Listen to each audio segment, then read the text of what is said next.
Bonjour Stéphane Leneuf. Bonjour Gérard Quentin, bonjour à tous. Alors Stéphane Leneuf, un premier roman, L'Aube du mal, et c'est publié aux éditions Michel Lafon. Alors ce premier roman, je dirais, c'est le roman de tous les drames. Le drame d'une famille, mais le drame aussi de territoire, d'un territoire français, l'Alsace-Lorraine, qui a été tenaillé, tiraillé entre deux nations, 1870, bien évidemment, la guerre de 70, et puis 1914-18, et puis la 39-45. Ce livre raconte ce récit qui commence, alors j'allais dire, il commence dans les années 75, il termine plutôt dans les années 75, mais il commence en 1918 avec l'histoire d'un couple, Marie et Bernard. Un couple mixte, puisque elle est née française et lui est né allemand, mais ils sont avant tout alsaciens tous les deux. Ils vivent le parfait amour jusqu'à... Alors en fait, si vous voulez, effectivement, ils sont alsaciens tous les deux, mais elle est alsacienne d'origine française et lui est alsacien d'origine allemande. Ça veut dire quoi? Ça veut dire que lui, en fait, a une ascendance familiale qui est arrivée en Alsace après 1870, alors qu'elle est ancestralement alsacienne française. Et à travers ce livre, si vous voulez, il y a une date fondamentale qui est la date du 11 novembre 1918. Pourquoi la date du 11 novembre 1918? D'abord parce qu'effectivement, c'est le retour à la paix et c'est le retour à la France, en quelque sorte. Mais j'ai voulu éclairer un petit peu un pan d'histoire de France que l'on connaît relativement peu, qui est à ce moment-là, à partir de 1918, la France a pratiqué vis-à-vis des Allemands, des Alsaciens d'origine allemande, une politique véritablement, on peut dire, de purification ethnique, c'est-à-dire ils ont été littéralement expulsés du territoire d'Alsace.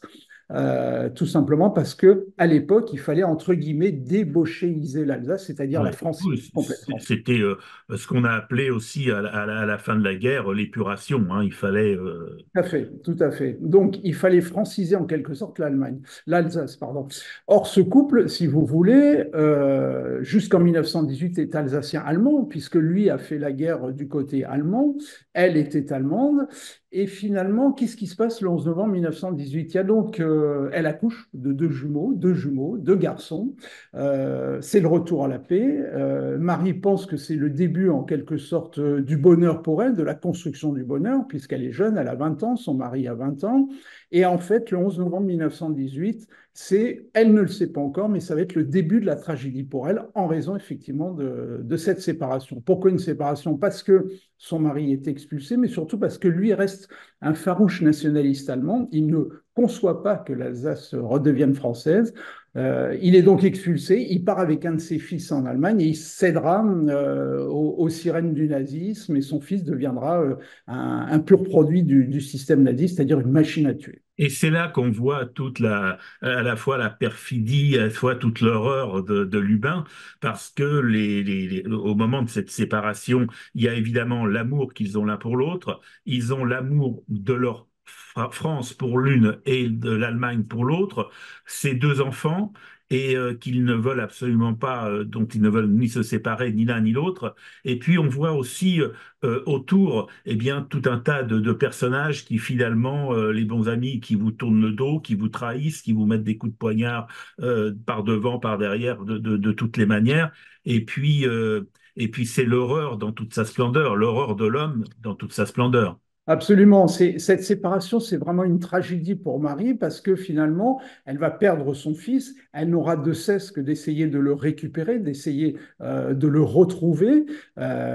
L'histoire nous dira, je ne vais pas le dévoiler évidemment pour les lecteurs si elle le retrouve ou pas et de quelle manière elle le retrouve, mais c'est effectivement, si vous voulez, la tragédie de la frontière, la tragédie complètement stupide de la frontière, si vous voulez, de la séparation des humains. À l'époque, il y avait cette frontière. En 1918, on n'avait pas encore des hommes qui pensaient en quelque sorte l'Europe, qui pensaient au-delà des nationalismes, si vous voulez. On avait une France extrêmement nationaliste, revancharde, républicaine. Tous les historiens le diront, hein. Le traité de Versailles de 1919, ça, en fait, ça a été le pilier, malheureusement, de l'arrivée du nazisme un petit peu plus tard. Et cette séparation entre un homme et une femme, qui est une séparation due à une politique, en fait, due aux politiques nationalistes des pays. Cette séparation est une tragédie et malheureusement, cette tragédie se retrouvera en 1940 lorsque, eh bien, effectivement, il y aura ce deuxième conflit mondial. Bien sûr, cette séparation, on le découvre dans le livre, elle est terrible, elle est horrible.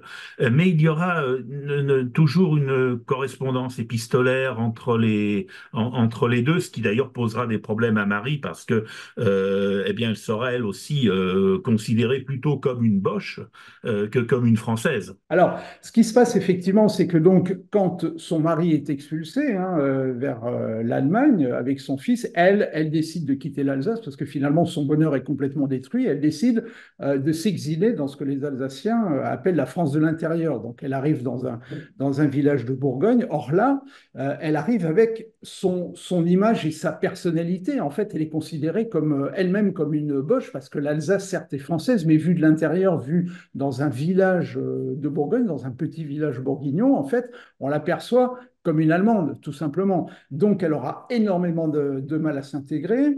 Elle aura surtout comme objectif, effectivement, je vous le disais, de retrouver son fils. Donc, ils vont continuer avec son mari à avoir des correspondances, si vous voulez, mais tout au long de ces correspondances entre les deux guerres, finalement, ces correspondances acteront la séparation de vision de la vie de ces deux êtres. C'est-à-dire que Marie, elle, éduque l'un de ses jumeaux dans les idées de la République universelle, le siècle des Lumières, c'est-à-dire la construction de l'ouverture d'esprit, de la tolérance, de l'humanisme, alors que Bernard, son mari, lui, du côté allemand, va éduquer son autre fils uniquement dans la logique nationaliste, dans la logique de la revanche, dans la logique nazie. Ne va pas dévoiler l'histoire en elle-même, mais on sent évidemment qu'à un moment, ces deux enfants, ces deux jumeaux en plus, que tout devrait rassembler et que tout va finalement opposer, vont finir par se retrouver. On verra dans quelles circonstances. Et je crois que les circonstances sont encore plus horribles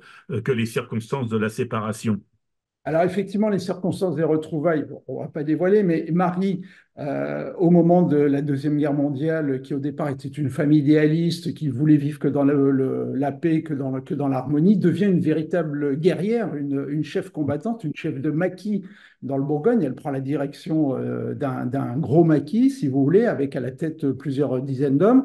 Et de l'autre côté, effectivement, il y a un être, elle ne le sait pas encore, mais c'est son fils qui est devenu, lui, un nazi, qui est venu en Alsace, qui était muté en Alsace, effectivement, pour chasser et éradiquer complètement les maquisards, et notamment le maquis auquel Marie a pris la tête, mais lui ne sait pas qu'il va retrouver effectivement sa mère, hein, il ne le sait pas. Il ne sait pas parce que tout simplement son père lui a caché ses origines françaises, il lui a caché non pas qu'il était originaire d'Alsace, mais il lui a caché qu'il avait une mère française.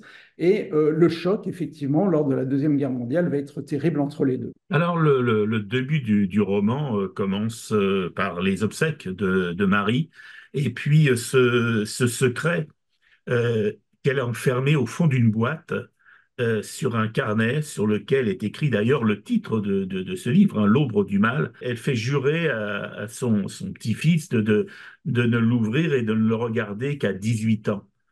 Et c'est là qu'il va découvrir finalement les secrets cachés, mais des secrets cachés comme ça, je pense qu'il y en a eu des milliers dans des boîtes, dans des coffrets, dans des cachettes. Absolument, c'était, si vous voulez, c'est en quelque sorte, c'est effectivement le début de l'histoire, le début de la construction de ce roman. Il y a beaucoup, effectivement, dans les familles, des secrets cachés que l'on découvre au fur et à mesure de carnets que les gens ont écrits. Et c'est effectivement à travers ce carnet que j'ai voulu construire cette histoire, si vous voulez, c'est-à-dire la découverte d'un secret familial terrible de la part d'un petit-fils qui est en quelque sorte un petit-fils d'une nouvelle génération, qui est la génération de ceux qui ont commencé à construire l'Europe, ont été Ouais. les précurseurs de la construction de l'Europe, et ils découvrent en quelque sorte, si vous voulez, l'horreur de ce passé.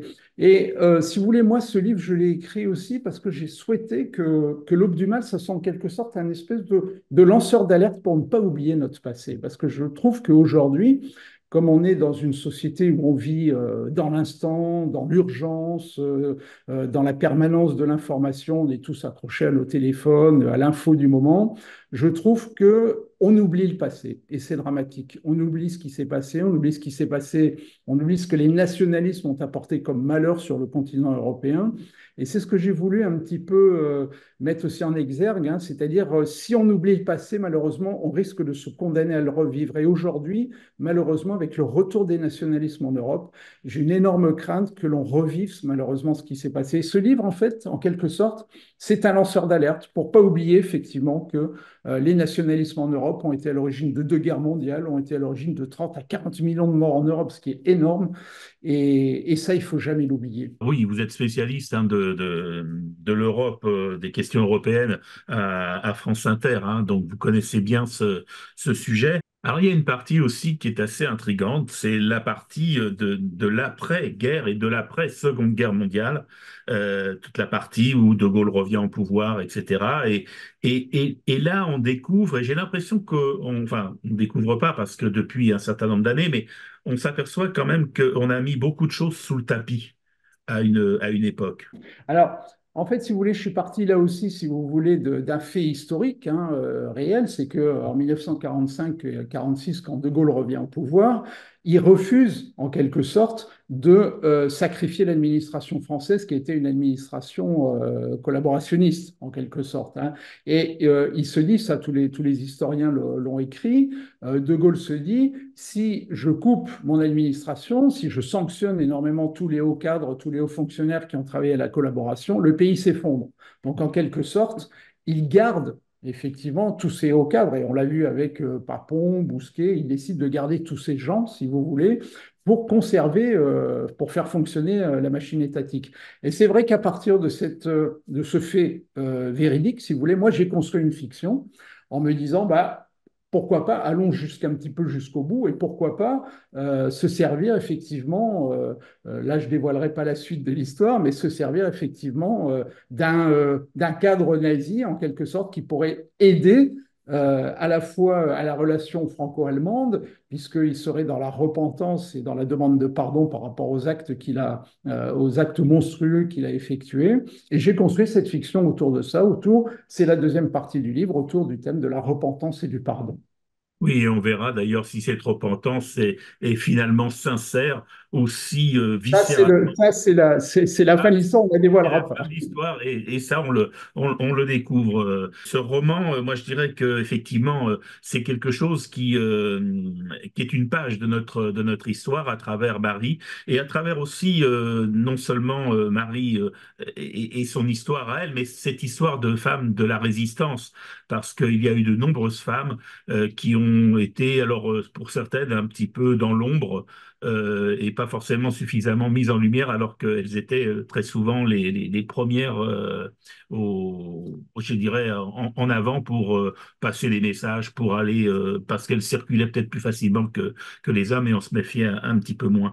Donc voilà, face à C'est cette page de cette effectivement, histoire. Effectivement, un autre aspect du livre que j'ai voulu vraiment mettre en avant, c'est le combat des femmes, le combat finalement d'une femme qui au départ est idéaliste et qui devient vraiment une guerrière, quelque part une féministe avant l'heure, hein, puisque elle mène des hommes au combat, elle se bat contre le mal absolu, qui est effectivement à l'époque le nazisme. Et c'est un autre aspect du livre, effectivement, de rendre hommage à toutes ces femmes résistantes dont on parle peu et qui finalement ont été des féministes avant l'heure. Merci Stéphane Le Neuf. Donc L'Aube du Mal, c'est publié aux éditions Michel Lafon. Donc un roman vraiment alors passionnant qui va vraiment vous prendre d'un bout à l'autre. Et alors on ne crédite pas le photographe de la couverture. Je trouve que c'est dommage parce qu'elle est formidable cette couverture. Elle est magnifique. Absolument. Absolument. Et très sincèrement, quand j'ai écrit le livre, j'ai totalement visualisé Marie comme la photo de couverture. Donc, quand les éditions Michel Lafon m'ont proposé cette photo, je me suis dit, mais c'est exactement elle, quoi. Voilà, donc eh bien voilà, moi je vous invite à lire ce livre, non seulement avec l'œil simplement de l'histoire, et de l'histoire avec un grand H ou avec un petit H, mettez-la comme vous voulez, mais aussi effectivement ce livre sur la réflexion à se poser sur aujourd'hui, eh bien la vision du monde telle qu'on veut la voir et qu'on veut surtout pas la revivre. Je vous remercie.